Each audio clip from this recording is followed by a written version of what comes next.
ہمیں سب سے بڑی ضرورت رحمت کی ہے۔ ٹھاٹھے مارتا ہوا سمندر،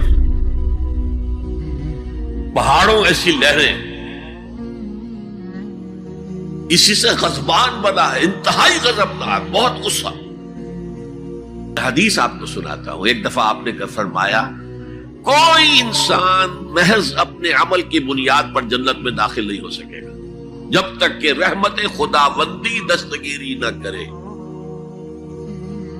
اسی صحابی رضی اللہ تعالی عنہ نے بڑی ہمت سے، جرأت سے، بلکہ ہم کہہ سکتے جسارت سے کام لیا کہ پوچھ لیا حضور کیا آپ بھی؟ اللہ کے ناموں میں سب سے پیارا نام رحمان ہے، اگرچہ قرآن میں کثرت سے آیا ہے اللہ۔ وہ کیوں؟ اہل عرب صرف اسی نام سے واقف تھے، اللہم اللہم دعائیں مانگا کرتے تھے۔ اور آپ کو معلوم ہے سورہ فرقان میں تو اعتراض بھی انہوں نے کیا، یہ رحمان کا کون ہے؟ ہم تو جانتے نہیں ہیں، یہ کہاں سے لے آئے ہو ہے محمد تم رحمان صلی اللہ علیہ وسلم۔ لیکن آپ غور کریں تو سب سے پیارا نام رحمان ہے۔ دیکھیے رحمت سے یہ دو نام بنائے گئے، الرحمن الرحیم۔ 113 مرتبہ تو تمام سورتوں کے سے پہلے یہ آیت موجود ہے، الرحمن الرحیم، بسم اللہ الرحمن الرحیم۔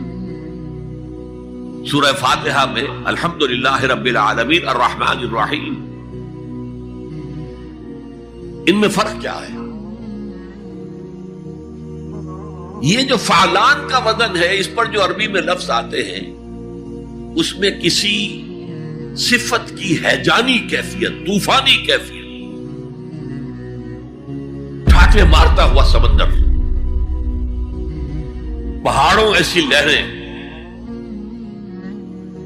اسی سے غضبان بنا ہے، انتہائی غضبناک، بہت غصہ، اسی سے جوعان بنا ہے، بھوک سے مر رہا ہوں میں، انا جوعان،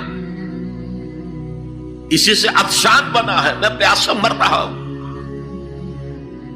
اللہ کا لفظ، اللہ کا نام رحمان ظاہر کر رہا اللہ کی رحمت ٹھاٹھے مارتے ہوئے سمندر کی طرح ہے،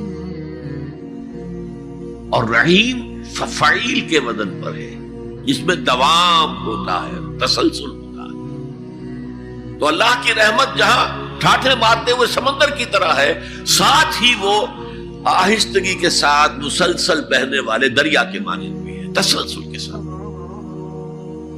اب ان دونوں کا ریلیشن اگر میں آپ کو ایک مثال سے سمجھاؤں، اگر کہیں کسی بس کا ایکسیڈنٹ ہو جائے اور آپ دیکھیں کہ کوئی عورت جو ہے مردہ ہو گئی ہے اور کوئی شیر خوار بچہ اس کی چھاتی سے چمٹا ہوا، اسے کیا پتا میری ماں مر گئی، اور کوئی آئیڈینٹیفیکیشن نہیں ہو رہی، کچھ پتا نہیں ہے یہ کون خاتون تھی، کہاں سے آئی تھی، کچھ نہیں پتا۔ آپ بتائیے اس وقت کون سا انسان ہوگا جس کے دل میں رحمت کا دریا جوش نہ مار جائے، اس بچے کی سرپرستی میں کر لوں۔ یہ انسان کی فطرت ہے۔ لیکن جب وہ گھر لے جائے گا تو ہو سکتا ہے کچھ دن کے بعد وہ محسوس کرے کہ میں نے خامخواہ کو یہ بوجھ اپنے اوپر لے لیا ہے، میرے تو اپنے بچے بہت تھے۔ گویا کہ جوش تو آیا، دوام اس میں نہیں ہے۔ اللہ کی رحمت ٹھاٹھے مارتے ہوئے سمندر کی طرح بھی ہے، اور اس میں دوام ہے، دریاؤں کا سا دوام، تسلسل سے بہنے والا۔ اور سب سے پیارا میں کیوں کہہ رہا ہوں یہ نام؟ ہمیں سب سے بڑی ضرورت رحمت کی ہے۔ دیکھیے اللہ رازق ہے، اللہ رازق ہے، ہمیں رزق دیتا تاکہ ہم زندہ رہیں، اور اس نے ہمیں زندگی اس لیے دی ہے لِيَبْلُوَكُمْ أَيُّكُمْ أَحْسَنُ عَمَلًا، تاکہ تمہارا امتحان لے۔ تو رزق دینا اس کی ضرورت ہے، میری ضرورت نہیں ہے۔ مجھے زندہ رکھنا چاہتا ہے تاکہ وہ امتحان میں دوں تو رزق دے گا مجھے۔ لیکن رحمت کون سی چیز ہے؟ میں حدیث آپ کو سناتا ہوں، ایک دفعہ آپ نے فرمایا کوئی انسان محض اپنے عمل کی بنیاد پر جنت میں داخل نہیں ہو سکے گا جب تک کہ رحمت خداوندی دستگیری نہ کرے۔ اسی صحابی رضی اللہ تعالی عنہ نے بڑی ہمت سے، جرأت سے، بلکہ ہم کہہ سکتے جسارت سے کام لیا کہ پوچھ لیا حضور کیا آپ بھی؟ فرمایا ہاں میں بھی، الا یتغمدنی ربی برحمتہ، میں بھی داخل نہیں ہو سکوں گا جنت میں جب تک کہ میرا رب مجھے ڈھانپ نہ لے اپنی رحمت سے۔ تو سب سے پیارا نام کون سا ہوا؟ الرحمن۔ عید کے دنوں میں اتنے سارے بیل جب جا رہے ہوتے ہیں، اگر ان کو یہ پتا چل جائے کہ ہم ذبح ہونے کے لیے جا رہے ہیں تو وہ تو تھی تھرتھلی مچا دیں۔ تو ظاہر ہے کہ وہ ان میں بس انسٹنکٹ ہے، اس طرح کی عقل نہیں ہے کہ وہ حالات کو فورسی کر کے مستقبل پلان کر سکے۔ الرحمن، رحمان یعنی ایسی ہستی جس کی رحمت ٹھاٹھے مارتے ہوئے سمندر کی تھی۔ اور مشرکین عرب اللہ تعالیٰ کے اس نام سے چڑھتے تھے، اسی لیے سورہ بنی اسرائیل میں بھی اور سورۃ الکہف میں اللہ تعالیٰ نے یعنی اس کے اوپر ایمفسائز کیا ہے کہ چاہے اللہ کہہ کے پکارو چاہے رحمان کہہ کے، یہ اللہ تعالیٰ کے نام ہے سارے۔ علم القرآن، اور اس کی رحمت کا سب سے بڑا ظہور یہ ہے کہ اس نے قرآن کا علم دیا ہے۔ خلق الانسان، انسان کو پیدا کیا ہے، علمہ البیان، اور انسان کو قوت گویائی سے نوازا ہے۔ یعنی یہ جو بولنے کی جو طاقت ہے، یہ ایک ایسی صلاحیت ہے جو اللہ تعالیٰ نے اور کسی مخلوق کو نہیں دی اس اعتبار سے۔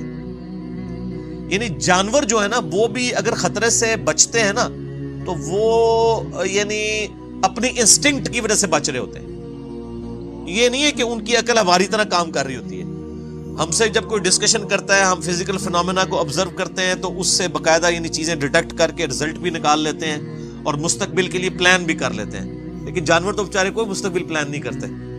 جب خطرہ آتا ہے اسی وقت وہ بھی اسی خطرے سے واقف ہوتے ہیں جو خطرہ آلریڈی ان کی انسٹنکٹ میں موجود ہوتا ہے۔ اگر یہ نہ ہوتا ہو تو میرے بھائی کوئی آپ جانور ذبح ہی نہ کر سکتے۔ عید کے دنوں میں اتنے سارے بیل جب جا رہے ہوتے ہیں، اگر ان کو یہ پتا چل جائے کہ ہم ذبح ہونے کے لیے جا رہے ہیں تو وہ تو تھی تھرتھلی مچا دیں۔ تو ظاہر ہے کہ وہ ان میں بس انسٹنکٹ ہے، اس طرح کی عقل نہیں ہے کہ وہ حالات کو فورسی کر کے مستقبل پلان کر سکے اور پھر اپنی بات صحیح طریقے سے کنوے کر سکے دوسروں تک۔ کمیونیکیشن ان کے اندر بھی ہے لیکن بس اتنی ہے جو اللہ نے ڈومین ان کو سکھائی ہے۔ یہ نہیں ہے جس طرح انسان جو ہے کتنی لمبی پلاننگز کرتا ہے اور معاملات کو لے کے چلتا ہے، یہ چیز ان کے اندر نہیں ہے۔ اور پھر انسان جو ہے وہ بیان کی طاقت رکھتا ہے، یعنی اپنی چیزوں کو ایکسپریس کر سکتا ہے۔